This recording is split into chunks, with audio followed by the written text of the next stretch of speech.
Siapa bilang UKM di masa krisis kali ini akan survive? Di tahun 1997-98 benar UKM survive. Yang jebol mereka yang berhutang pakai dolar, baik BUMN maupun swasta. Disikatnya rupiah oleh economic hitman Soros and the Gang dalam sebulan dari Rp2.000 1 dolarnya terkerek menjadi 15.000, menjedak negara, dan aset-aset negara diambil murah oleh giant korporasi dunia. Masuklah Temasek, masuklah Asing, Asen, yang banyak lagi raksasa korporasi lainnya mengambil barang-barang negara tersebut dengan murah. Sisi UKM waktu itu survive. Kemudian di tahun 2008 kembali gempa ekonomi kekuatan seperempat tahun 97-98. UKM Indonesia survive. Mengapa UKM tetap survive? Karena di tahun 1997-98 dan di tahun 2008 UKM masih bisa impor dan ekspor. Sementara di tahun 2020 ini karena banyak negara lockdown urusan corona dan low cost oil di bawah harga produksi, mendadak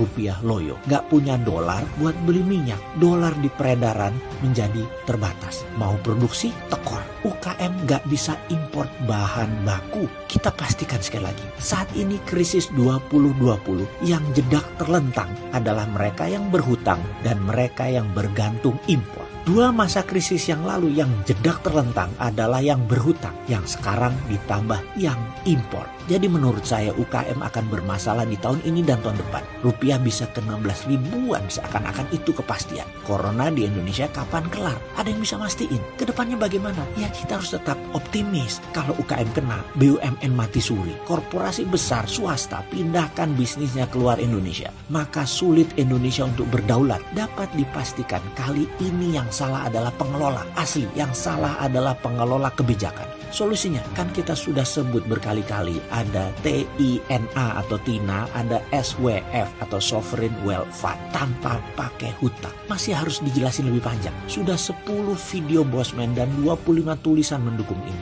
Sudah di-view lebih dari 5 juta viewer solusi-solusi tersebut. Sahabat yang 5 juta viewer ini saat ini sudah pasti dapat solusinya. Apa yang akan mereka lakukan sekarang dan tahun depan? Mereka semua pasti sudah jadi man. Inilah masa pemisahan diri, boy from man. Yang paham pasti jadi a man. Yang tidak peduli atau tidak mengerti pasti tetap jadi kanak-kanak. Dan untuk pejabat negara, be a man. Inilah momennya. Apa sih itu be a man? Kalau disederhanakan, be a man itu adalah do the right thing. Lakukanlah hal yang benar dengan cara yang benar.